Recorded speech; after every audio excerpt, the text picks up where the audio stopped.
Welcome to another episode of Reflections with Val. Hi, I have Joe with me, guys. Hey, we here, we back.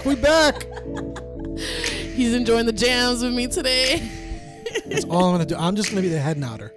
I'm just gonna be here like that guy in the back, just to be like, hey. And I was like, that's all it is, you know? But no, I'm not. Joe's here from Jersey Media. We're in Jersey Media right now. Feel me?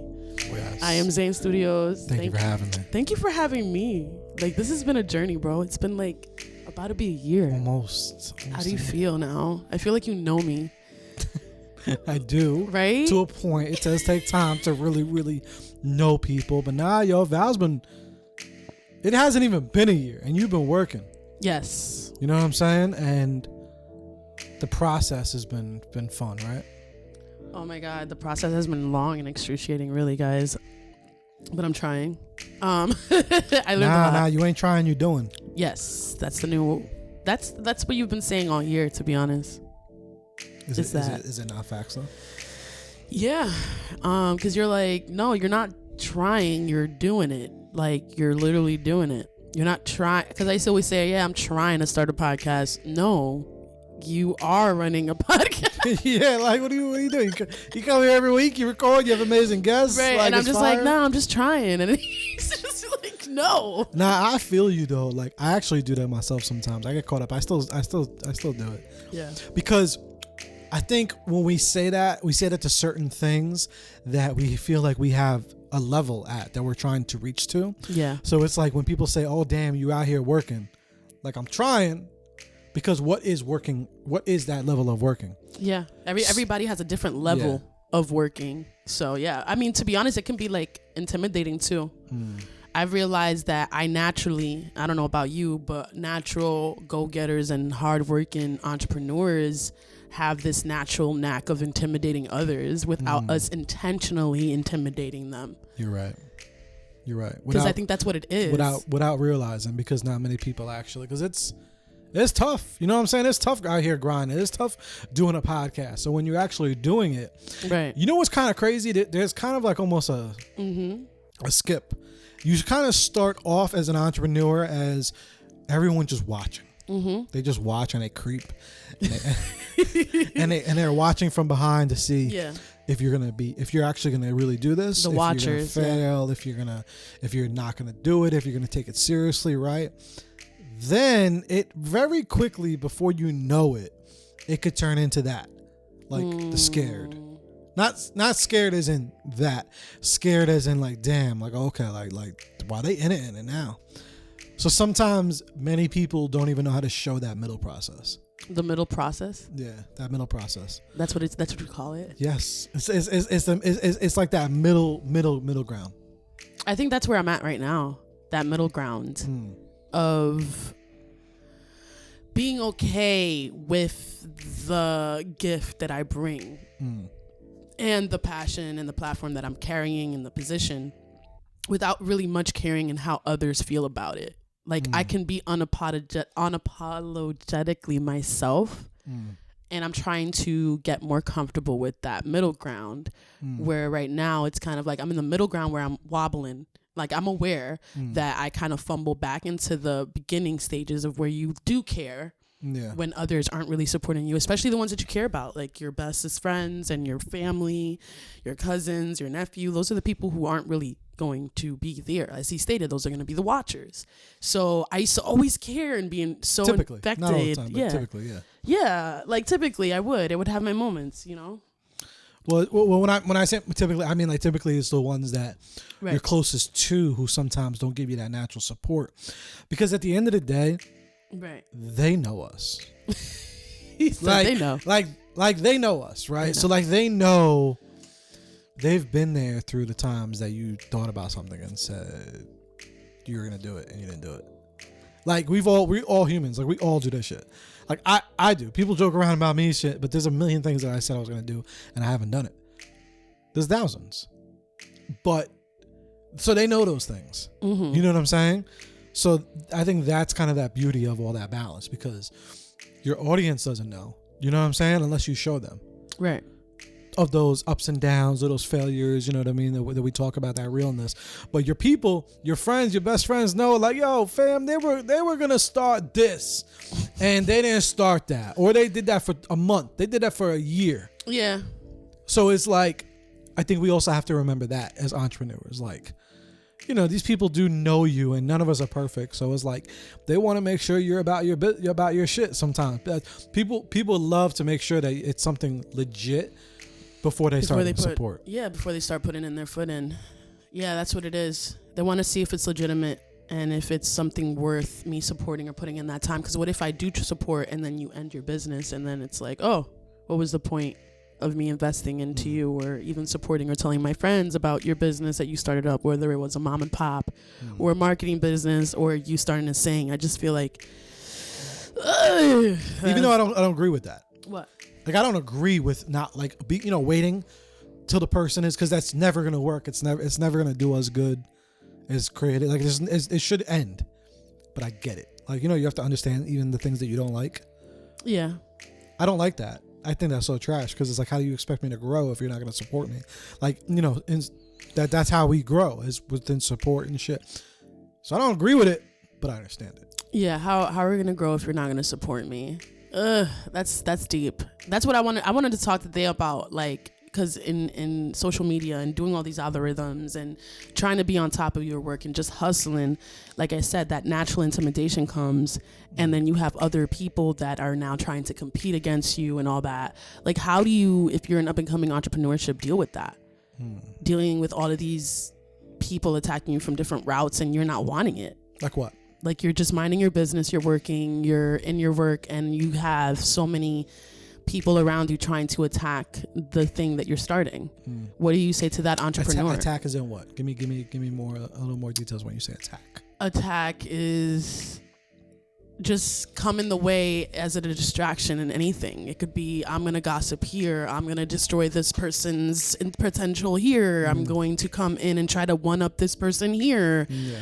I don't know. Like, well, no, typically it's just keep doing that work, and it's your distractions are going to come in all different forms of your life. So it's not like with entrepreneurship, it's like, you don't, that shouldn't differ from a distraction in life. That's true. You know what I'm saying? Like, you're always going to have shit going on. Like, you're going to be, like, you know, with the flat tire thing, like, you could be just going to work, having a regular day to day, and you get a flat tire. Right. That was a distraction to try to throw you off from what you were trying to accomplish. It really was. Like, for whatever, I'm just using this hypothetical, you know what I'm saying? But that's going to happen in entrepreneurship too, because especially if you're a believer in faith and all that type of shit, it's going to happen. Like, it's going to test you, because it's like, if you can't handle, that's how I see it, is if you can't handle someone distracting you and trying to, like, attack your business or say your business is trash or whatever, how are you going to be able to handle that at, like, a Gary Vee level? How, like, no, like that is, a lot of times people want to be, I want to be like Diddy, I want to be like 50 Cent, I want to be like all these people. But if you can't handle one or two people, like, do you ever look at their comments? Like, some of the best people in the world, some of the best singers, you would notice, probably one of the best singers in the world. The best singers, the best actors, the best motivators. I still get trash comments. And, like, even one of my favorite speakers right now, Mike Todd, man, I love him. And he always goes through that. He's like, yo. And he has a problem right now with that too. Like, he was talking about it with the whole audience, and he was just like, you gotta tag him in this video, then tag him. Yeah. He was literally saying how the enemy be trying with him. Because he says the enemy is his distraction, and the enemy plants distractions. And, you know, life always brings distractions, as, you know, Joe said. So he was just telling me, like, yo, I was having a good morning. I didn't finish these speeches. I was traveling from, you know, Atlanta, Tulsa to New York. And then I had these people say one thing. They said, oh, I didn't like the way that you just waved your hand at this person. And he was doing good. He was doing great, but he could not let go of these people. Like, yo, everybody loves my speech. Everybody's loving this, but he's stuck on the people, on the 20 comments of people that just were not fucking with his stuff.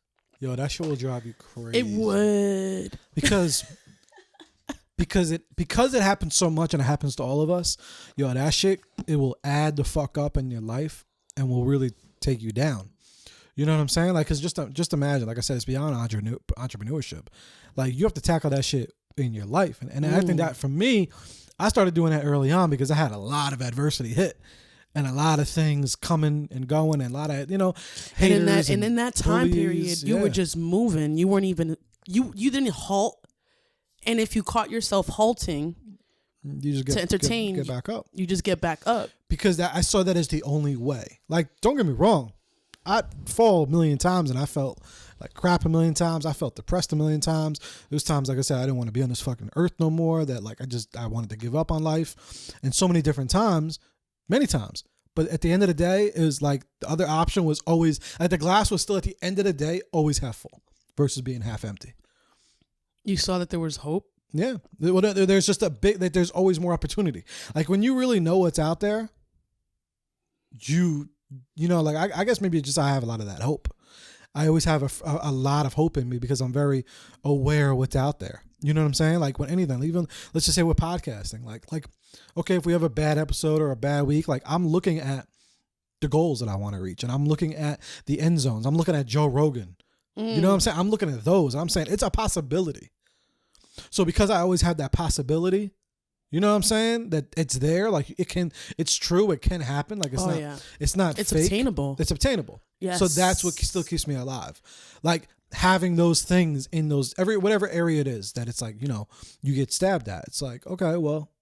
That's how you know things are transitioning and changing in your life right now, because that's how I felt like this year has been a testing and trying year for all of us. Word. In entrepreneur or not. Some of us even just started our business in the midst of this pandemic. Really. We've gotten opportunities out of nowhere. So this pandemic has been a blessing and a curse at the same time. So I just feel like starting it all and just going through all the motions, I'm like learning as I go, and not overthinking is the best way to attack it, no matter how long you're in the process of the journey. And that's what I've come to realize on 2020. It's just like, don't pay attention to how this person is moving in their business or how they're posting or how they're in this, just. Yeah, that's not going to get you. The more submerged and focused you are looking inward and what you want to take and what you want to create out of what you're doing, then you'll be more naturally, authentically true to who you are. And people will respect that more than you already trying to, what you mentioned earlier, trying to be a celebrity already when you're not.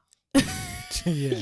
Well, that's something we talked about before we were recording. Right. Well, what I meant by that too was, this is like kind of like a social media marketing type of thing. It's correct. I see the point, right? I see the point of using you as a business, because that's another reason why like I switched my Instagram to Joe Fugarino, because Joe Fugarino is a business. Like just in itself, like beyond Jersey Media, beyond therapy, like I am a business, just me as a whole. So I get that. A lot of people see that as well in themselves. And then they want to sell themselves as like a public figure. Yeah. You know what I'm saying? Yeah. But what people don't realize is that like it's just not going to work like for a while. It takes a lot of work to be able to do that. You know what I'm saying? Mm-hmm. And it takes. I feel like your image has to be built already. That's what I'm saying. Like it has to be built, and there has to be a lot of. If you're gonna do that, if you want to go that route, because there's a lot of people out there that do that, and there's a lot of people that do it. But then I think they start to realize that even when the ones that become successful in it, they realize it's not enough. There's only it's only so far that you're gonna go with that. Like I'm gonna throw some names out, like let's say like a Sin Santana. Okay. You know what I'm saying? Like stuff like that, right?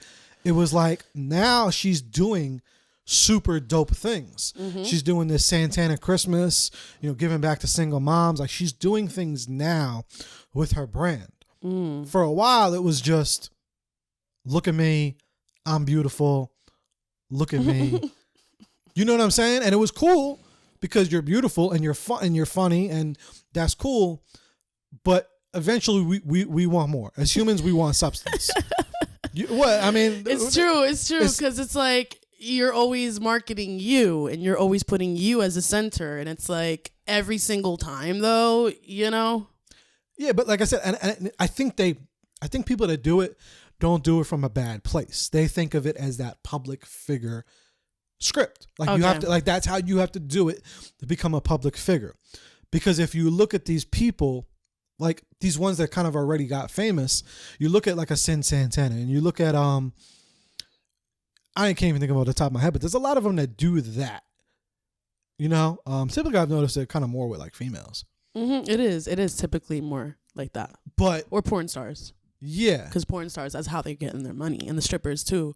Like all of my friends, that if you're a stripper and your body is what sells, I can understand why you make it a number one factor.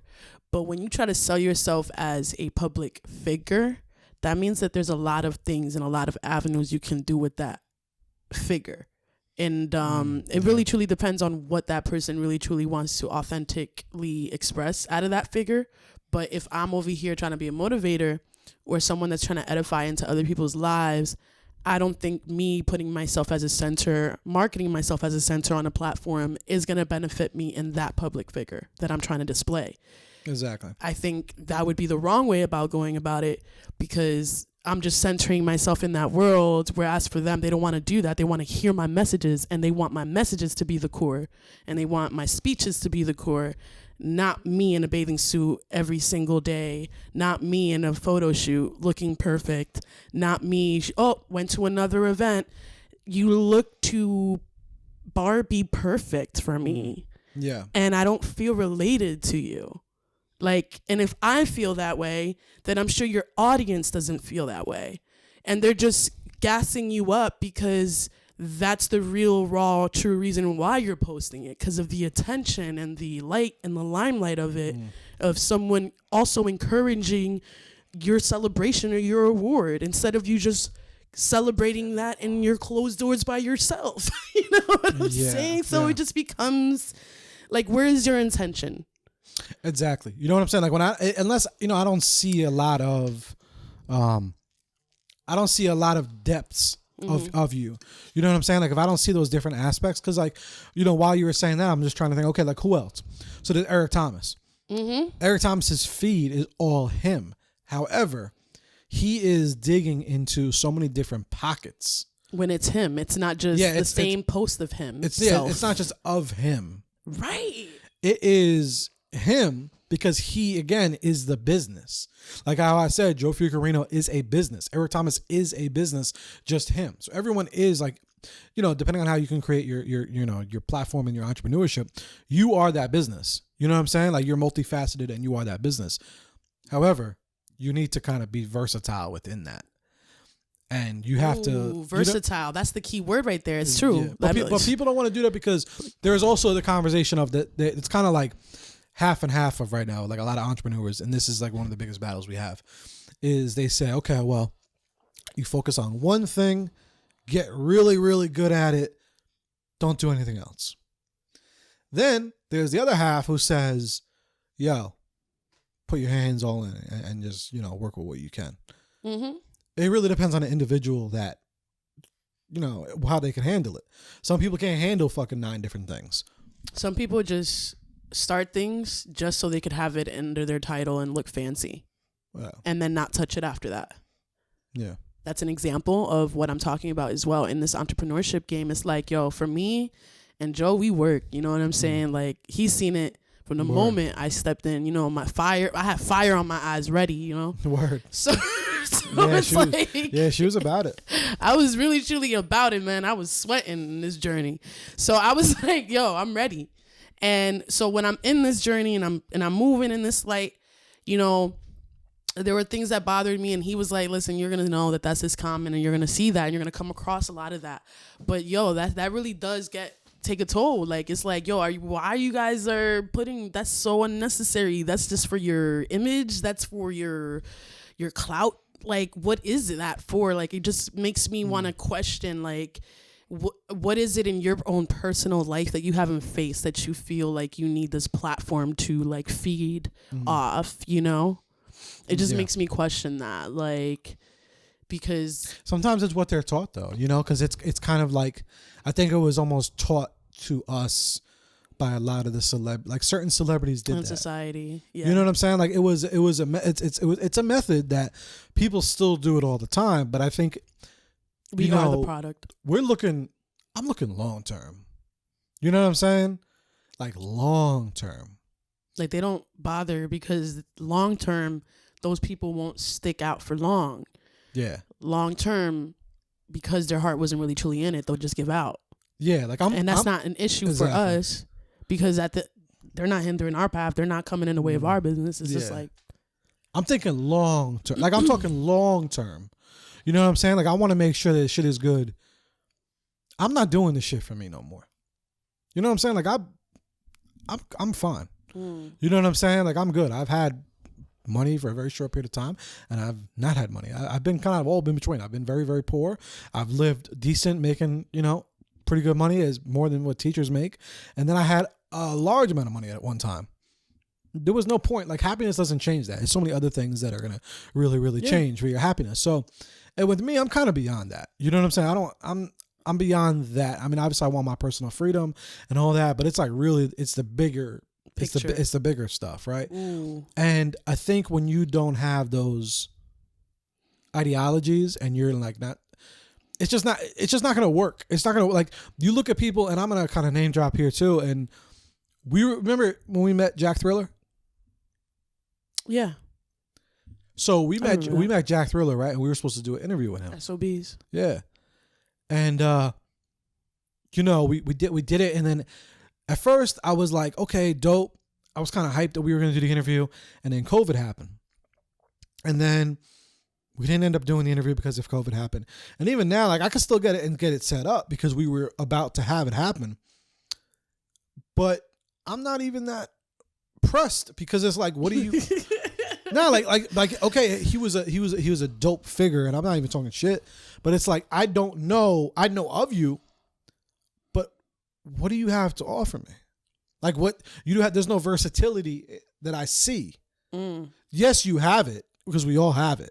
Right. But you're not showcasing it to me. So I'm not really interested in that. You know what I'm saying? I just know you. Like, I think he went that route. Yes. He went that route of that. Okay, Jack Thriller, I'm going to book you because of the name. You know what I'm saying? He went that route. He did go that route because he didn't even put that much effort into it. Right? Yeah, into him as beyond, like, okay, he's one of those celebrities that will look dope on a flyer.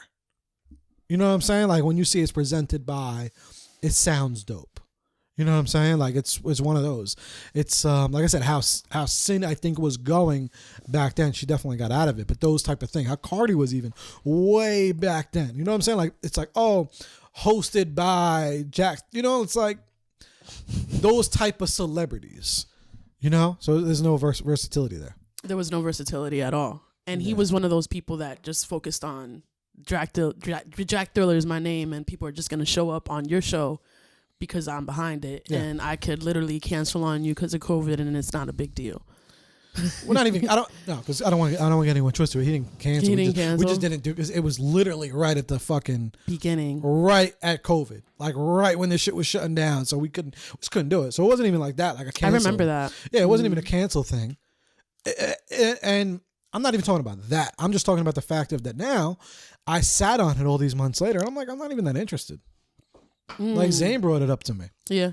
And he was like, "Yo, what's up, man? We doing the interview?" Because he fucks with Jack. And I'm not saying Jack Thriller isn't dope. It reminded me of this conversation that we're having. It's like, I'm not too pressed. Because it's like, what are we going to talk about? Am I just supposed to give you the fucking basic interview that is like, like that Lil Wayne gave someone? Remember the Lil Wayne? I don't really follow Lil Wayne. There was an interview that Lil Wayne gave someone, and I was like so not impressed. I was like, okay, I could have asked those questions myself, but okay. Yeah, you see what I'm saying? Like, what am I like? There's nothing for me to even dig into. Right. So it's like when you're just showing that basic stuff, it's like they're not gonna connect. You're gonna be dope for the moment. Like Jack Thriller was dope for the moment, but now all these years later, like one person I would actually like to interview, that's up there in the celebrity game is Rihanna, and Morgan Freeman. I've always wanted to have a sit down with him before he died. Okay, I still do. Like, please don't die on me. Morgan Freeman's a man of insight, man. That man traveled around the world. He knows so much, and I just feel like that's amazing. And then, like Rihanna, I respect her because she came into the game, and everybody thought that she was just gonna be this regular, common artist, and she made more than that for herself, literally. And it just makes me. I don't think anybody has interviewed her that in depth to know, because first of all, she refuses and she's like always busy. But like, yo, like even when she does get a chance to be interviewed, like they're afraid to ask her the deep questions that I want to ask. Like I'm like, yo, but that right there, it's crazy. That right there is doing something. Not doing anything at all is doing something. So like not doing those interviews and being that way is a personality trait. Like is a that is something, like, you know how we were talking about Sia before, like that's a thing. Yeah, Sia, that adds versatility to your artistry. Yeah, it does, because like I just feel like she's amazing, man. I feel like she's had a goal and an eye out since she's came out with "Come Mr. DJ, Burn on the Beat Play" thing. When she came out, "Come Mr. DJ," she had a whole, this isn't where I'm stopping. Like she's like, I'm gonna come out with my own perfume line. I'm gonna come out with a makeup line that's gonna break history, literally, and it did. Like she literally broke makeup history record ever in history. And Rihanna did that. Rihanna. No one but her thought about this strategy in her head. Like foundation is an issue and was a big issue for generations to generations to come on any woman, no matter the color. And because of her company, that no longer is an issue. Like, I just want you guys to know. Yeah, like, see, I wouldn't know. I don't know about Fenty. Like her. That's what it's called, right? Her Fenty Beauty line literally broke the internet and broke every single makeup company line. Maybelline out the fucking water when she dropped that shit. She had over 200 shades. No, sorry. 50 something shades to 60 something shades of foundation, and each like shade of skin had like 4 to like 10 of different kinds under it that you can choose from. You know what I would love to know though about that story? I would love to know if she created that on her own or if that was brought to her and she put her name on it. That's exactly what I want to know too. That's why I want to interview it, because I feel like you could probably find that info. I feel like it was her idea for sure. Like she's thought this through. She wanted a makeup line only, and then ended up doing a lingerie line, Fenty X Savage, because of how big it is. And now she has a skincare line, Fenty Skin. She didn't expect it to be this big. She just wanted to work off the vision where there's no boundaries on weight, stretch marks, you know, skin tone. You are beautiful, whether you're Muslim, whether you have a cap, whether you don't. She was just trying to focus on that and how she can gravitate and accommodate for each culture and not have each culture accommodate for the makeup line like every single generation before. So she did think it through in her strategy, which is why I would love to have an interview with this girl, because she must have had that shit on the locked in. Like she must have been with Chris Brown and he didn't know. Like, you know what you should do? I'm gonna drop you some game right now. I'm gonna drop you some game. Hey, got the Hill Center. Yeah, I'm gonna drop you some game. So you know how you can work your way there is, or at least to get those answers, right? Okay. Is start trying to find the people that she works with and follow them and interact with them, and then try to interview them, the people behind the scenes that get no light. So I could do that with Morgan Freeman first. I'd rather do it. Both exactly. So what you do is you try to find, like, you know, who is their publicist or who is their agent, stuff like that, and you interview them, and you basically give them a double. You do it as like a double interview style. So you do it to where you're interviewing them as the agent and the publicist, but also they know they fucking work with Rihanna. They're gonna have to talk about Rihanna. So then you talk, and then you ask those questions. And then you network and you meet your people, and then you go to the next person that's closer to Rihanna. Yeah, that's what I'm gonna have to do. But I like her business structure, and the way that she moves as a businesswoman, because she's the first African American to open up like a legitimate, like, she signed her Fenty name to be like a Gucci, like a Tommy Hilfiger brand name now. Okay. So she partnered with some person in Europe. That's why she's lived there ever since. Like Fenty started, because that's where all of her business and company is from. So she like goes there, comes to New York back and forth, but yeah, like her shit was built there. He signed her off and she became like the first African American woman to be a CEO of a company in Europe fashion wise. Like that's yeah, that's breaking boundaries. I don't get like she did not stop. Like, yo, yeah. I don't know if it was her marrying that guy from Dubai. I don't know what it was that she like took under, or if it's team, but she definitely like. Well, you know, she you know, maybe you never know. Like I said, you don't know if this was just because there's always two routes. There's one route when an opportunity is just presented to you, as you know, when you have that much money, and you know that's true. Like you know, you own something, you buy something, so it could have been that, or you never know. She could have loved this shit all her life, and then music was just the vessel. Because you know, as a creator and as an entrepreneur, like a lot of times we have to do one thing to get us in the door. You know what I'm saying? Like that music could have just been the one thing to get her through the door. Because a lot of people have talents, but you don't want to use that talent for the rest of your life. So I always tell people is you milk that shit. Like I always tell, it's funny because I actually tell a lot more men this than ladies. I've some friends that are men that are like models, and I'm like, use that shit. You know what I'm saying? Like use that shit to get in the door. You know, become a model, become an actor. Use that shit. Then when you're there, then you can go do whatever you want to do. That's true. So sometimes, but you know, sometimes you do got to suck it up a little bit. I'm all for like doing everything that you love. Yeah, and then also when you're moving in that way and you're doing all that stuff that you love and you're taking chances, don't be stuck up now. Yeah. Don't be like, oh, I'm exclusive. Let me put myself in a celebrity category like we were just talking about before, because it's like your audience didn't demand that. Your followers haven't given you that yet. So why are you over here moving like that? You look arrogant. So why would I follow someone that's arrogant? That's a gunshot or something. Yo, so I have a question for you then, Val. That's a siren. So you're a singer, right? So and you're an amazing, talented singer. What happens when you do get that attention that you deserve when it comes to singing, right? And you make those record sales and you're doing it for a couple of years. Do you see yourself just using that as a vessel and using that as a tool to get you to the other places? Because, you know, there's a couple things that you do. You know, you like doing your interviews, soon the documentary series, motivational speaking, right? Even A&R. So do you see pretty much yourself using the singing as a vessel to get you to do those other things, and then you wouldn't really do music much anymore, like kind of just do a couple albums, make some shine, and then do the rest? Yeah. Or do you feel like you would continue doing the music? I've thought about that a lot for the last year because of how I've been moving and how has everything been working out for me, because I didn't expect it to be where it's at right now. I just thought, oh, I'm just going to do my natural thing and that's it. You know, no one's going to care. But they do, and they're around.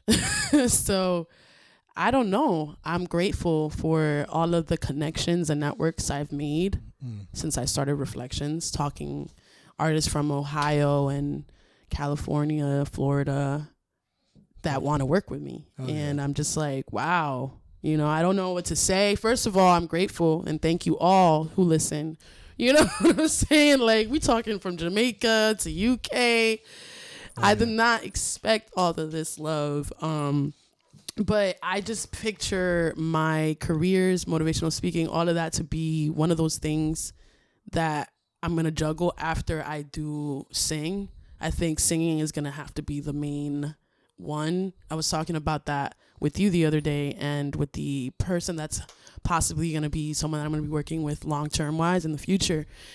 And he was telling me the same thing. He was like, you're doing a lot and you're good at all, but you got to choose one right now that you can at least attract, like moth to light.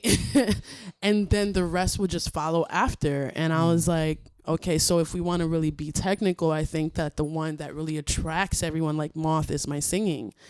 So I guess realistically right now, I'll have to focus on my singing. But I love focusing on my podcast. I love talking to others and edifying and breaking down things that we've possibly never seen in ourselves, including myself. I never come from a place where I'm better or I know better than anyone or I'm perfect and everyone else is not. And I really try to make it about that. Like, I'm learning just as much as you guys are. You know, we're in this process. If you're an up and coming artist, listen to all of these stories these artists that were up and coming, that were homeless, that were not, that were in abusive relationships, that were brought up in alcoholic homes and abusive homes. Like, you need to hear this real shit, because all of this is always covered up for some reason. And it's like, I'm tired of it. That's why I started Reflections. That's why I started this podcast, because I'm tired of perfect perfection. Like, nah, it's not perfect. Stop acting like it is, and I'm gonna tell you why it's not. You know what I'm saying? Like, word. And she says that in sometimes an aggressive tone, but I think what she really means is there's no such, because it's actually a quote of mine that I say all the time. It's there's no such thing as a perfect moment. You got to find the moment to make it perfect. And it's true. Like, there's no such thing as a perfect moment. Like, there's a lot of words, you know, we tend to forget that, like, the dictionary is man-made. Yeah. And we tend to, like, live by that shit. Like, some people are, like, really heavy. Like, if I misspell one fucking thing on Facebook, I got 90 fucking Karens in my fucking comments. Like, come on, fam. Like, my bad. I used an S instead of an ES. I have so many typos. I'm literally religious for that. But there's no such thing as perfect. You know what I'm saying? There's no, like, what is success? You know, we talked about that before. Mm-hmm. Like, there's no such thing as some of these words. It's like that you can't, how can you quantify them? You know, like, I'm actually a little nerdy when it comes to certain things. Like, I'm very into science. And it's like, if you can't quantify it, why the fuck are we talking about it? Quantify it. Nah, but seriously, like if you can't, like, bang. Right. You know what I'm saying? Like, what are we doing? Like, if I can't see, you know, like, there's not this. Right. What are we doing? Yeah, I'm about math. I like that shit. You know, 1 + 1 = 2. Yes, but what is fucking success? All right. Whenever they fucking made the dictionary, they didn't say, well, when you get to this, there's no equation. Like, they just wrote it. One of my friends actually told me, going to an artist thing, he said he dodged a bullet with a narcissist in the music industry. By the way, he was trying to make him, like, come into him, like, with the proposal. Yeah. And he's like, when he said, what do you mean by that? And he was like, have you ever went hunting? As soon as he said that, he was like, I don't feel comfortable moving into this business conversation. No, maybe he was using an analogy. I use analogies all the time. I don't know, man. It sounded like that. What was that Leonardo DiCaprio movie? Oh, one of those. Matthew McConaughey movie. He used the wrong analogy then. You got to know what analogy to use, all right? All right, speakers and podcasters and fucking creatives. With you guys. You know what I'm saying? You gotta know the analogy. I know, but here we are, guys. Let's continue with our next segment here, because we're gonna go all day. But the premise of this conversation is, if you're an entrepreneur and you really love it and you're aiming for something and you just want to start it. Do what you got to do, but don't act exclusive when you're starting it. You just started. Relax. Don't give yourself that exclusivity yet. Don't give yourself this celebrity title and position yet, if you have not worked up to that standard. Okay, so that's just all where I'm at. That's because I haven't acted or treated myself as a celebrity. The gunshot? No. It's done. I can't. I don't know. I don't have a gunshot. We'll figure it out. Because what you just said deserves something.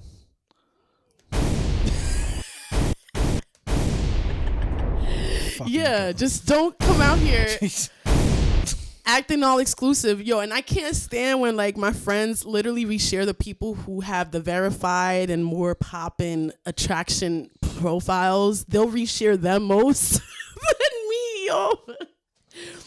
That's gonna happen, yo, because the exclusivity. You know what I'm saying? Like, ooh, you know, she knows a legitimate person. It's all right. We get it. But when we're legitimate and you guys are looking for that, then just know that we're just gonna be in our own wave. Like, what? Who you? I'm sorry. If you ain't there for the ride, don't be there for when I park. All right? If you ain't there for the ride, don't be there for when I park. Fucking Joe Budden quote. All right? Hey, that's right. Let him know. Yes. It started a little war. You know what I'm saying? No, yeah. Don't be there for when we park. For real. Because he was on Fox 5 the other day. And he was like, hey! crazy. Thank you. I didn't expect that shout out. Thank you. I appreciate that, Val. Yo, how did you get that going? Because I want to know before we move on. I don't even fucking know. Nah, I've just been networking with a lot of people, so I've been really, really networking heavy. I've been on the app Clubhouse, Instagram. I've been DMing people, letting them know about the show. So that's really what it was. They loved the story of the show, and what the show is about. So, obviously we're working on Therapy Without a Degree. Yes, we are. That was booming, Metro booming. So they really like the idea of that because honestly, I've heard they haven't really heard that before about a podcast becoming like a show from an actual podcast. So you just pitched it and they were like, wow. Yeah. See what happens when you believe in yourself enough? Yeah. Wow. So, got to do it, guys. But now I'm very appreciative. I'm grateful for that. That shit was super, super fire. Yeah, I was surprised. Like I said, I woke up to that shit. I think I'm still in shock. Like it's one of those things like you kind of don't believe. Mm-hmm. You know what I mean? It takes a minute to even settle in. Yeah, it definitely does. But I'll take it. So we're gonna just make some calls in. Oh shit. How do we do this? This is my first time calling in. You just call and put the speaker by the phone. Sounds like a plan. All right, because iPhone is difficult. If you had an aux port and I had the thing, someone stole my fucking dongle. Looking for you, whoever stole it. Let's see if they answer. I'm gonna call Brandon first.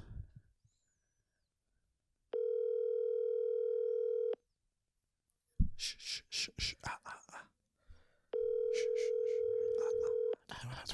You know where that's from? I'm sorry. Y'all don't know where that's from? All right. Well, whose sticker is that? Oh, this one is Freedom. Freedom came to the show. Yo, shout out to Freedom. Yo, how is he doing? He's doing good. He's doing way better than he was when we were last on. He helped me out a lot. And yeah, Freedom was dope. Good vibes. It's actually it's crazy, but it's almost been a year since I met him. Dang. Time flies. It's literally about to be the same amount of time since I've known him actually. Because we met him. I met him. I met him at the poetry event. Oh wow. That was Valentine's Day. Yeah, it's about to be 2 years since I've known him. 2 years you know him. I met him at a show in Jersey City. That was his first time performing, and he saw me perform. Yeah, he killed that shit. That poetry event was lit. Hello. Yo, primo, what's up? I have you on the pod. Say hi. Huh? I have you on the what? I have you on the podcast. Say hi. You got me on the podcast. What the fuck? Hi. Say hi. What up? So anyways, we're on scenarios. So I wanted to call you up to see what you would say on a relationship scenario. Cause What's up? This is my cousin. He's from my Dominican side. I love him so much. Anyways. It's not gonna get me in trouble, right? Nah, this is not gonna get you in trouble, cuz I got you. Why? So anyway, Lisa is the scenario, right? She says, I cheated on my boyfriend because the relationship had become so predictable and I needed some excitement. He never found out, and I'm not sure if I should tell him. So what do you think Lisa should do? Should Lisa tell her boyfriend the truth? Should she tell him that she's bored and they need to improve on the relationship? Or do you think she just needs to fucking cheat on him and do whatever the fuck she wants? So honestly, it all comes down to the feelings because, if she really loves him and she really respects him, she will sit down and talk to him and tell her basically, how she really feeling. You know what I'm saying? Right. Because that's a lot of things. People make mistakes that they think that their spouse should just know what's wrong. You know what I'm saying? Mm-hmm. And nobody could read another person's mind. You're supposed to sit down and talk about what's the problem and see if y'all can fix it. Now, if y'all can't fix it, then y'all should go about your own way. But if you go ahead and cheat on the guy, you really don't give a fuck about him. You're only thinking about you and your feelings and basically that feeling between your legs. You know what I'm saying? Right. Okay. So yeah, that's basically where I was standing at.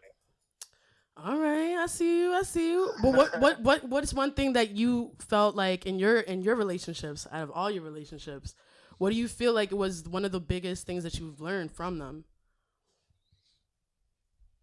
I would say is the trust. Without trust, nothing could be built. You know what I'm saying? I'm a person that if I get in a relationship, I trust you. You know what I'm saying? So if you try to go out with your friends and none of that shit, I'm not gonna tell you, stay home and none of that. But if I give you that freedom, I expect that freedom back. So if you don't give me that freedom, then there's something wrong. You know what I'm saying? Because like I mentioned, without trust, nothing could be built. And if you don't got to trust in a relationship, what's the point of it? Might as well be single. That's true. Or sometimes they could be selfish, and they just want you all to themselves. That's true. That's fat, but then again, it goes where, like I said before, how much you really love the person. Because if you really love the person, you should put your feelings on the side and think what's best for them, or what's going on with them, rather than you think about me.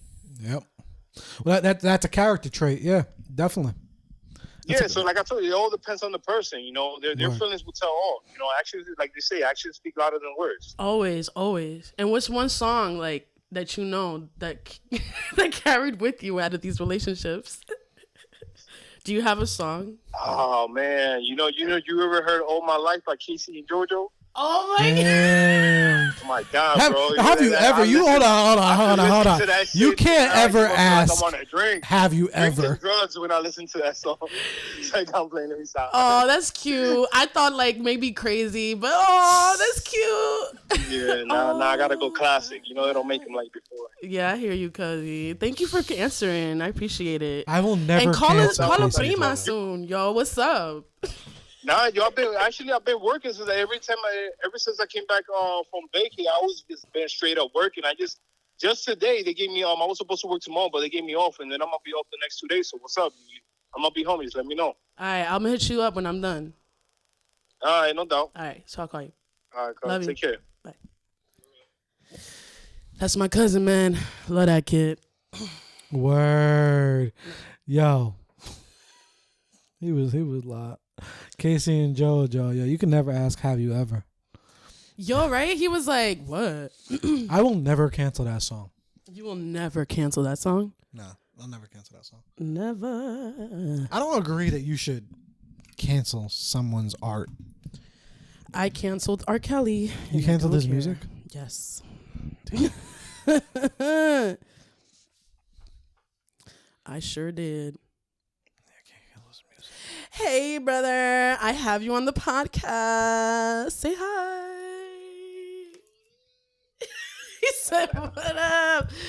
This is Elias. He was on the podcast before. He's all the way in Cali, so say hi from Cali. What's good? How's everyone doing? Everything? Yeah, well, it's a surprise. I know, right? You're targeted. No, let me stop. I'm doing scenarios right now, so I'm calling people on the phone and just giving you guys scenarios and how would you tackle the situation,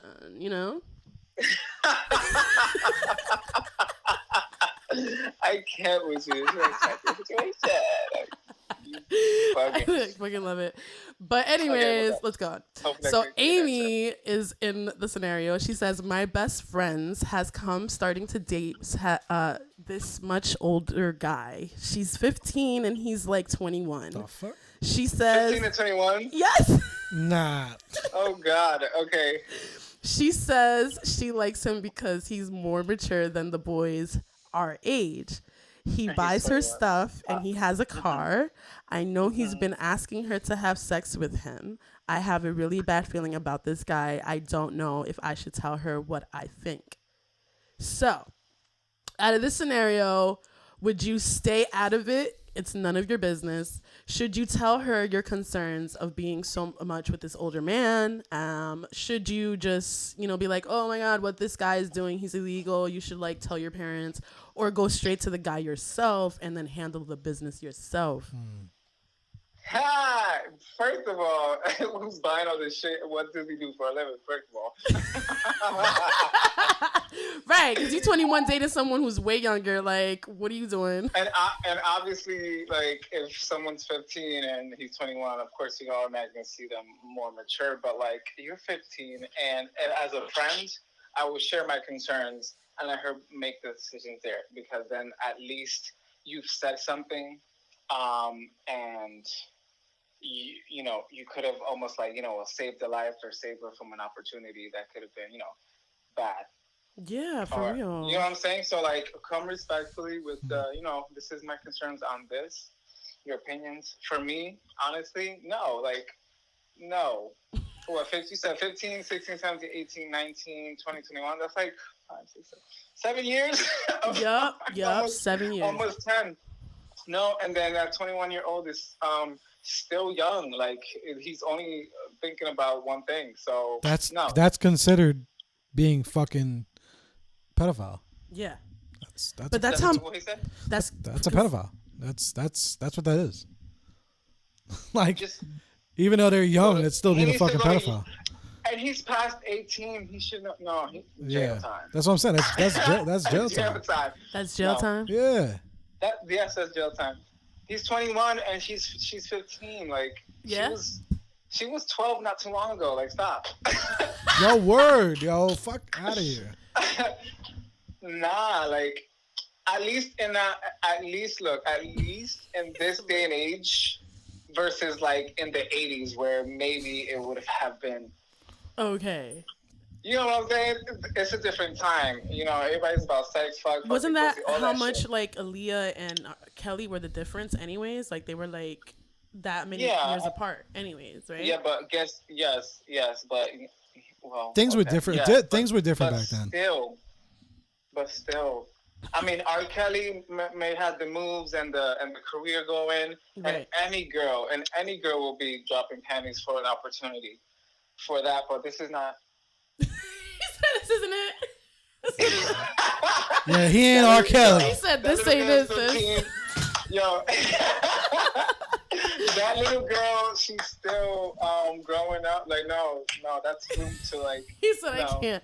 And then my question is, out of all of your experiences in relationships, what is one song that has helped you, like in general, in any of them that you could remember? A song in a relationship, and damn, there's too many. What, like in terms of like after a breakup and stuff like that? Yeah. Or just coping, leaving the situation. I got like 9 hours. Well, I can't even think about it right now. Every song ever. There has to be a Mariah Carey in there. You know what? It's probably not, but started when we were younger, when Oh, my boo! I was around for that. Yes. We were both around for that. Yeah, we were. Damn. That was like that. Remember when I had my little first crush, my little boo thing, Louis? I had a little mini crush on him. I was laughing so hard the other day because I was like, wow, I had a fucking crush on fucking Natalie. You remember Natalie? Yo, Natalie was a little firecracker that one. I can see why. She was. He liked the feisty. Those sometimes. Yo, I was dying, and then I think at that time I was listening to Mariah Carey. That's what I'm saying. It was that time. I know it was. You were probably like, yo, you will always be my baby. Yo, that ass though. No, I can't. But thank you for answering. I'll call you if anything. Okay. Anytime, sis. Anytime. Love you. Yo, props. I'm not changing that tire, okay? Yo, she killed that shit. Okay. All right. Have a good one. Much love. Love you. Love you too. Bye. She was like, yo, you know what? I learned how to change this tire. I want to change it twice. Oh, yeah. That day we were on the road, man. We Yo, changed it twice, and he came the next day, and he changed it for me. I said, I'm checked out. This time, you got to come in, and you got to hold the wheel. You know what I'm saying? That's funny. But, yeah, thank you for that. Yeah, so now I'm just going to show and display an artist that I fell upon this week. Because he did mention A&R, that I could fit that in one of my positions. You're an A&R. Yeah, and it's true because I had so many people that worked for labels tell me that when I was not believant in my ability or in myself or my potential. I was kind of dependent on people in the industry. And I would regularly hear that throughout my life. And I just be like, nah, I'm good. I think I like my music and I enjoy it and it's mine. But I don't really think that I could be an A&R. You know what I'm saying? You could be. But now that I'm going through this through this wave and this process of picking up and letting go and dropping as I'm in the business, I'm like, yo, I can see it. I have an ear. I need to trust in it more, which is why I've been doing a lot of piano lessons, a lot of things that go up and just keep me from elevating and cultivating that ear of mine that I have. Well, because you have the mix of both, and that's what's dope. Because there's a lot of people that think they're A&Rs because they're really good with the aux. Like, no, I'm just saying, like, you could be really fire with the aux, and I ain't gonna lie. For like you to like, for me, like you got to be good with the aux to be riding with me, but you have a different level to it, right? To where because of your experience, you know, you could sing, so you know, like I love music. You know what I'm saying? Like, don't get me wrong, but I don't know. I can't tell you who can't sing, who can't. Typically, if that shit sound dope, I think it's dope. But you'll actually know. Oh no, like they're singing, or like you know, like the different levels of it and all that, and the instruments and all that type of stuff. So that's what that. It's a beautiful thing. Like, I think producers, and the more I interview producers, I'm kind of realize that like I think I'm interested in producing. I think I've been interested in producing for a long time. I just always never picked it up. And like, I'll be in the studio, and especially now I've been in the studio a lot, and I'll just be like observing and just looking at them the whole time. And they're like, what are you looking at? And they're like, you want to just hop on here? And I'm like, I don't know. I think I do, but I don't know. And they're like, I think you're interested. Like, so many producers have said that to me. I think it's a little bit I think it's like 3 different things with you, Val. Yeah. So I think it's one part is you like, well, there's a couple of different aspects to it. You love like actually learning new shit, right? I do. You like being able to do shit on your own and not having to ask people. But also at the same time, you're a perfectionist. And it's like, bitch, you can't do it the way I want it in my head, so I'm going to do it. You know what I'm saying? Like that's true. Because at the same time, it's like, you know, you have your moments where you're like, okay, well, create the art however the fuck you want to do it. I'm here. Yeah, I'm here for it. But then you also have a lot of moments at the same time where it's like, nah, I want it that exact fucking way. And when it comes down to that, when people want that, what people need to remember too, is that you're already advanced to that step. A lot of people aren't advanced to that step of, all right, well, if you're gonna be that fucking picky, do it yourself, damn self. And it's not even it sounds mad disrespectful, but it's not.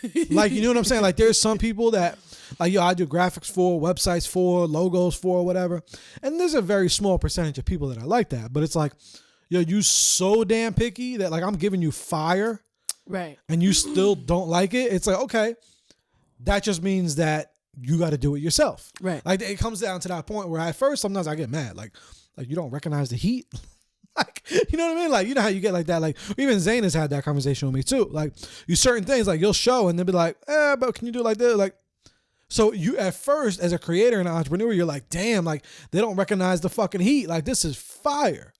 To the industry, to me. So you can't get mad at that. They just have their own vision. So it's like, okay, well, that's when you got to just do it yourself. Right. And then on that person that's on that side, they need to be okay with doing it themselves. Exactly. Which you've passed, and you got into that level that you like, you know, that point of like, all right, well, now like I'm just going to do it myself. Yeah. Because I don't like to depend on people, and depending on people is not something that I've always needed to do in my whole life. So it's hard for me to also do that. So it's a double-edged sword, because like if I have the ability and someone has the position and the power that I need in that field, I still won't depend on them, because I'm like, I know you're giving me that trust and you're opening your arms, and I see your proof, I see your credentials, I see your ability. But I'm just still like up on like, yo, I'm not going to depend on you fully. And that came from my last failures and my last mistakes and me moving in the way I did in the industry when I first started. Is I depended on so many people to take me to my career, to skyrocket me, and I thought I didn't have to do anything, you know? So that's why I'm like that now. And I'm more prone and more okay with saying, yeah, I don't mind doing it myself. Because, you know, the only person that's going to take you anywhere is yourself. Exactly. Like, no one is going to be next to you. Yeah. Right on the side or the left, you know? Like, they're just going to be like, oh. Yeah. Do you? And if not, don't complain. You know what I'm saying? Like you just can't. You can't. Like unless you're gonna do it yourself. Sometimes you just gotta know when to shut the fuck up. Like you have to know. Like there's some shit, some projects of mine that y'all like and y'all watch and y'all look at, and it's like there's certain things that I don't fucking. Some of those things I don't fucking like how they came out or whatever. And it's like you still have to go to bed at night knowing that. Well, guess what? If I wanted it differently, I should have done my damn self. And not even saying it in a bad way. Like there's things that come out amazing. Yeah. Like even some parts are like Scream or like some therapy without a degree, like this, whatever. Right. Mm-hmm. And it's like, it's amazing. It comes out fucking great. Mm-hmm. But it's like, there's certain little pockets of it that like, damn. And then people dwell on those things. Yeah. But it's like you depended, and sometimes depending on people sounds crazy and it sounds wrong, but it's like you depended on that person to get that job done. So if they didn't match exactly what's in your head, you just need to shut the fuck up and move on to the next one. Right. Exactly. That's what I've learned. And that's why with Jersey Media, I depend on Joe and I depend on Zane. But outside of that, it's like, I don't really have anyone I really depend on but myself. Exactly. You know, and I think when you move in that way in your business, like no one can tell you nothing. No one's going to say, oh, are you sure you can do that? Like, nah, like I'm thought about it for the last week. It was in my mind. It's in my mind for a reason. So I got to put it to work. I got to put that action. There's no one around you telling you anything. There's no one around you influencing you to not. And that's one thing too, like surrounding yourself with the people that will hinder you. That's another thing. Like, and hindering could be a lot of things. We're in the same habit.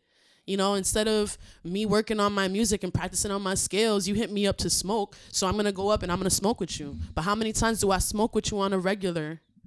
Where as for I don't practice on my music, it's like things of that nature. You got to just balance it. It's all about balance. You can't give so much of yourself to someone in your business and in your industry. Always give to yourself, but don't be selfish neither. Like we're all trying to learn, you know, and if somebody takes your stuff, cool, let them take it because they're not going to last that long. We just stated that in this episode. They're not going to make it because they're living and driving off of something else that's not theirs. It is yours. So they're going to get tired out and they're not going to fulfill what's rightfully yours to fulfill. So just keep fucking moving. The moment you stop is the moment you're letting everyone else around you win. So it's like hustle, like flow it, grind. And that's why I love supporting artists everywhere, not just in Jersey. And that's why I do these segments now where I'm just showcasing artists from other states because I feel like Jersey, we have amazing art and amazing music, but we have music all around the world. There's someone in Ireland, France, Europe, Africa that makes amazing music. There's this guy that I follow. He's the first African Soweto man who makes electronic music and pop and make it a thing. Dude has when he released that album, had the #1 album in the world.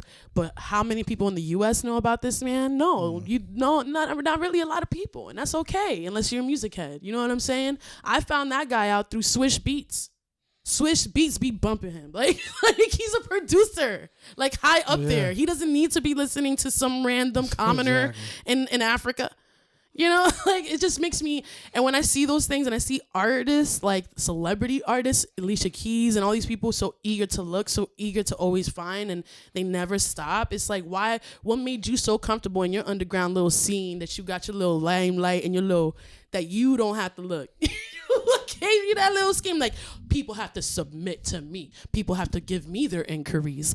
Honey, you have internet. People don't need to submit nothing to your page. You can just go and look and find your artist. But that's how you know you're not really with it. Your heart's not really in it. Because if it was, you would have effortlessly done that for an hour or two. So I don't know. Just check your heart, not mine. Yeah, there's a fine line between self-worth, self-value, and also reality. There's a fine line. What's that fine line? I wasn't expecting that one. There's a fine line. There is a fine line. You gotta know. You gotta have a balance of all those. Okay, that's true. Because if not, then you'll project it everywhere else. Yeah. I agree with that. So moving on to the artist that I want to showcase. He's from Atlanta, Georgia.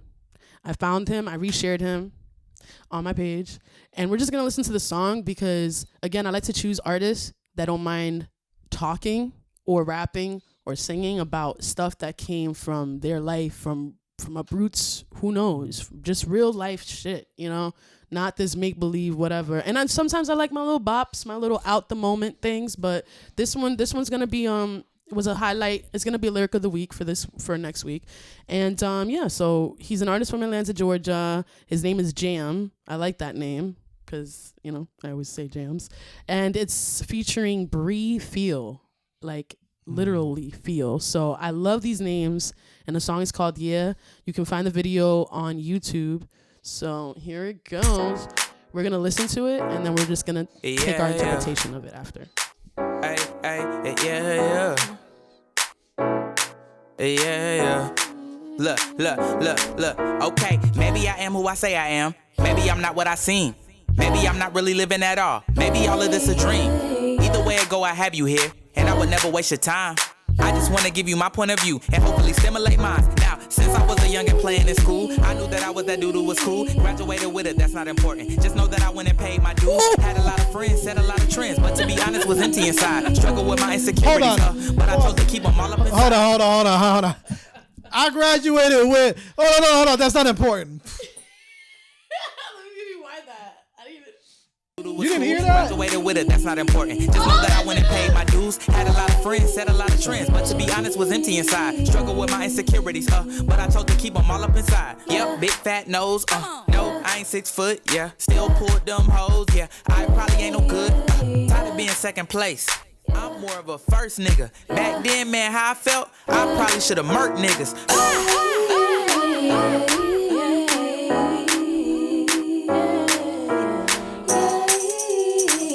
The video is just like, he has this like colorful sweater. It's kinda hard for me to be creative when I'm feeling unappreciated, but I gotta keep it moving, stick to what I'm doing. That's what it's gonna take to be the greatest. So I dug deep like a coal mine. It's a slow grind, jumping no lines. Left me out to dry like a clothesline. Now I'm at your neck like a clothesline. This ain't no wrestling, dog. I wouldn't wrestle with y'all, but if I did, I would be stone cold, rock the vest in the ball, kicking you right in your shit. Everybody battles demons, could be alcoholic drinking, but chicken, no matter the cards you dealt, always come out that bitch swinging. Look, it's easier said than it's done. I know it's weighing a ton, but after all of the pain, it made you strong. You didn't die, so if you ain't dead, then you won. Get off your ass and get up on your feet. Don't waste your time feeling sorry for self. Pray for what you want and go get that shit, cause if you don't, then it's hardly gonna help.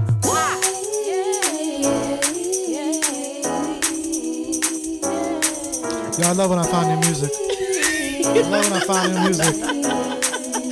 Yo, I was hyped. My daddy was there for my birth. No, let this ride. Hit my ass with a good luck. Basically saying me crawl on the ground, but disappearing when I stood up. But look at the brighter side, I ain't tripping, cause I could be up in the hood stuck. But I graduated college, got my own crib, tall ceilings when I look up. Oh, what a time to be alive. Oh, what a time to be inspired. No, I ain't where I wanna be, yo, but at least a nigga try. Oh, it's that fourth quarter, 3 seconds left, pull up from the 3 flow. Put the ball in my hands, bet I get it done, I'ma go beast mode.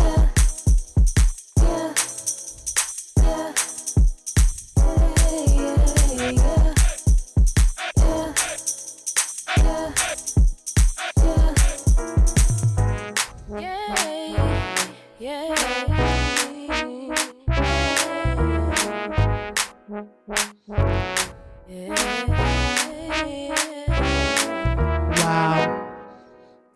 I don't know what's my favorite verse here, but I'm going to literally tell you right now which one it is. Damn. I think it's the one where he was like mentioning breaking generational demons and saying that, I don't know, is it my alcoholic self that keeps coming back? Yeah. I think I heard that, and that really resonated with me. I don't know what lyrics resonated with you, but definitely, like you said, that high school diploma thing. I thought that was super, super hard. I could tell he's definitely like he's a fire rapper. I really enjoy him. But you could tell he's well versed. You know what I'm saying? To write that type of bar, not many people can dig into that pocket, because there's different pockets of writing. Mm-hmm. You know what I'm saying? So the fact that he did that was dope. Like, to add that, oh wait, nah, like that is an art in writing. Yeah. Like when you could do those things, like Eminem does that a lot. A lot of the lyricists, like a lot of the lyricists do that. Right. So that was super, super a lot of the top lyricists do that. Like, who are the top ones that you would say? I mean, like I said, the first one I could think of is M. Joe has done that. I think even like Pac did that. Crooked Eye. Yeah. You know what I'm saying? Like they do a lot of those. Even Royce will do that. And that guy that is under E.T. Oh, Toby. Yeah, Toby Nwigwe. Toby, I haven't heard enough of his music to know if he does that. So I don't know. Like I'm not even gonna. No, because I know he's a fire rapper, right. But I don't know if he does that because that's a different layer, I think, to when you're doing your lyrics. So what is it that they're specifically doing, like the way that they flow it in it, or no, just diversity in your bars. That's what that is. I think that's what I think it is. I call it like diversity in your bars, but in order for you to have diversity in your bars, you have to keep the flow and the tempo going too. And that's what he did, yeah. Because if it's not flowing, then it's gonna be off, and you're like, yo, I felt what you were saying. You know what I'm saying? But it didn't flow properly. And he was able to still swag that out. And I think people don't get into that different box. Like it's just like, all right, let me just write an 8, let me just write a 16. But they don't try to get creative in that. Lloyd Banks was always really good at that. You know what I'm saying? To a point. I feel like they write from their heart, from what struggles and burdens they came from. That's what I hear from it. Because on the third lyric that I like when he's facing the mirror, I'm gonna just rewind it real quick. Look, it's easier said than it's done. I know it's weighing a ton, but after all of the pain, it made you strong. You didn't die, so if you ain't dead, then after all the pain, it made you strong, and it didn't burden you. Like I like that. Get off your ass and get up on your feet. Don't waste your time feeling sorry for self. Pray for what you want and go get that shit. Cause if you don't, then it's hardly gonna help. And that's facts. Where's he from? Atlanta, Georgia. Oh, we taking a trip. Georgia. Jam, you got him feeling. And you know what's crazy? I shared him and he was like, yo, thank you for the love. You all the way in Jersey. I was like, bro, you welcome. Like your shit is fire.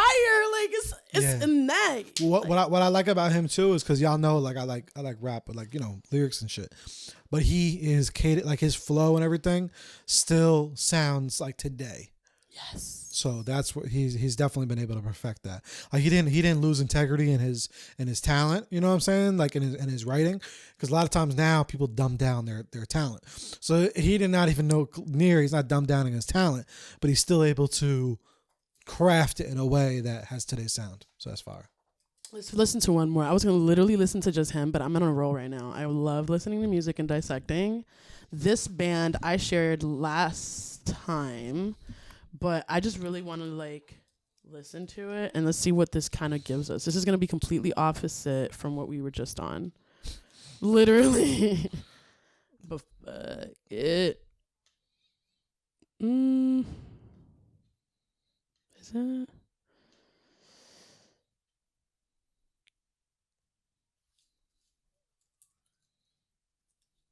It's not working. Yeah.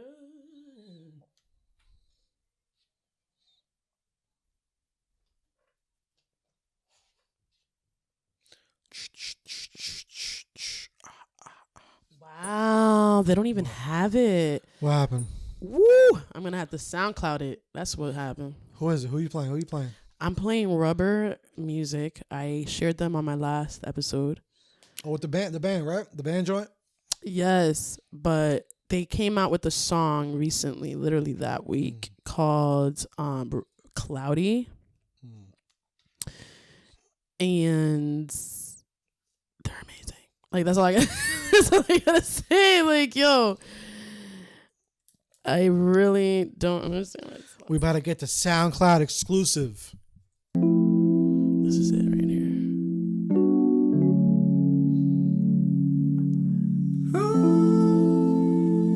That cover art is fire. I think we're gonna blow up like right Getting now. cloudy in my apartment. Neighbor called the fire department. He's like, oh, we're in it. Switching my perspective like, wow, I'm Clark Kent. Bottom of the bag like I'm a Hardman. I'm a pill bug, give myself my own hug. Munching on a Zanny, so I curl up on the rug.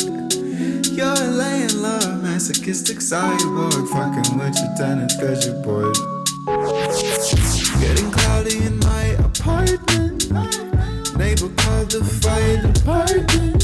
Stressing my perspective like I'm a hurricane. Bottom of the bag like I'm a hardman. I'm a feel about to give myself my own health. Munching on a Zanny, so I curl up on the bed. You're a landlord, masochistic cyborg, fucking with your tenants. Favorite part right here. Crisscross applesauce, I could be my only boss. You could be your only boss too. Falls, take them all, rob and beat a dying boss. Spend the cash on Indian food.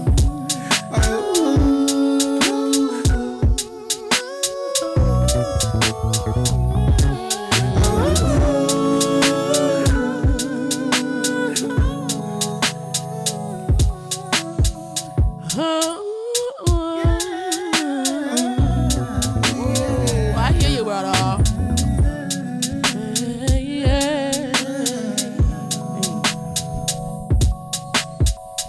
I can tell that you're losing your patience. Let's avoid some mild abrasions. Picking up the bottle, so we're switching stations. Day drinking like I'm on vacation. I'm alive, I'm a crime, I'm peace. It's a crime undefined, so we're stuck in the line. I believe I succeeded, or I'll be a breeze. That's a very pretty fucked up lie. Crisscross applesauce, I could be my only boss. I love when they do that in music. Falls, take them all, rob and beat a dying boss. Money and Indian food.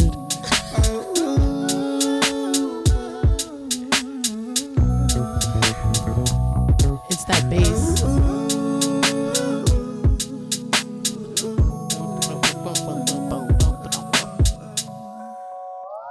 Yes. Yo, you put me on today. Yeah.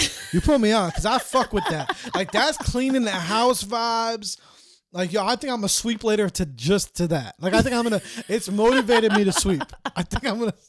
Yeah, that's what it gives me, right? It makes you want to get up and do something. It's 8 o'clock. And I don't even mean like it's not 8 o'clock. You liar. It's whatever time when they're fucking listening to this or watching this. So. Nah. I don't even mean that shit was hard. It was the drums for me. It was the drums? I think it's the drums in there, but that shit was fine. No, I think it's the drum. I think it's a bit of the drums, the substitution for sure. And the bass is like boom, boom, boom, boom, boom. I just kept hearing it climb up and down, and I'm like, yes, I'm with it. And then the lyrics like crisscross applesauce. I got you. Like Rubber Music, they're from Philly. So there you guys go. Like you have an artist from Philly. And they're actually a duo group. It's a producer and a singer, and them together they make this amazing music. Like they just dropped this single, "Cloudy." Please stream it on all platforms: SoundCloud, Spotify, and YouTube. But yeah, definitely Rubber Music. That's them. And the other one was Jam, and he's from Atlanta, Georgia. Just because they're out of state doesn't mean you don't support. You still support. Mm-hmm. And then there's other up and coming artists that I'm gonna definitely share on the show.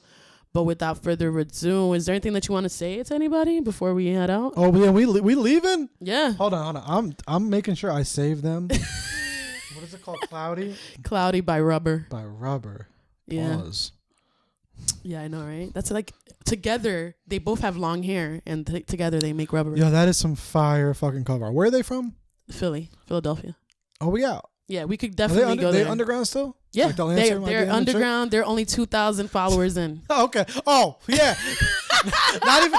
We there. We interviewing y'all. That gives me hope. Yeah, right. You see, back to the beginning of the fucking podcast with hope. So interview coming fucking soon. All right, Reflections with Val and absolutely. Fucking Rubber. Yes, because he is the male version of me. This guy can hit Jessie J notes. Sorry. Yo, so what's the lead singer's name? I think his name. I'm not sure if it's Joshua or the other one. Yo, whatever your name is, send Val the date. All right, send her the date that you are free in 2021, and we are out. All right, bro. We're in there like swimwear because we are jamming. I'm just gonna be in the back taking photos and bobbing my head. I'm gonna be riffing and running with you, brother. We gonna be making some soul together. Sounds like a plan. But yeah, like just, support, listen to these musics. And if you guys have any music that you guys want to share and just have me dissect on the show, share them my way. You know what I mean? I got you. I'm not gonna not hear them. And let me see, what am I gonna drop it? What am I gonna drop it in before we go? Yo, follow the Therapy, the series, Instagram. That's the official Instagram account. You can find all the exclusive information for the Therapy Without a Degree TV show. Also, Scream 4.5 is out. Fucking really, really fire short film I did. You can go check that out. Also, I still got some slots open for the entrepreneur coaching. Oh, yeah. We do that, basic consultation, get you on the phone, get you in person, however you want to do, to try to take your business to the next level. We do that. Also, yes, we do. I think I'm gonna make an announcement first here. All right. No one's heard it anywhere. Val hasn't even heard it. It's gonna be a crazy one. What is it? So Jersey Media is launching a podcast, the Jersey Media Podcast, coming soon in 2021. The Jersey Media Podcast. All right, hosted by myself and with a bunch of other dope individuals. All right, so coming soon to you. Near you. We're going to be talking about just fun shit, like creative shit, music, movies, entrepreneurship, marketing, branding, social media. That's right. You better stop playing. Yes. You better stop Power playing. Rangers, just a bunch of fun stuff. Also highlighting Jersey businesses. So that's going to be fun. That's 2021. Yes. Please make sure to check out and support Jersey Media and all pods under them. Okay. Yes. And then if you want to look for one, if you want to start one, you already know where he's going to be at right here. You can contact me if you want me to contact him, whatever you feel is more easy. But yes, check us out on Reflections with Val, Instagram, SoundCloud, Spotify, YouTube, Facebook, the works. And also I'm on Clubhouse, so you can also follow me there. Talk your shit. We got it on Clubhouse. But thank you guys, and I'll see you guys next time on Reflections. Thank you. Bye. Deuces.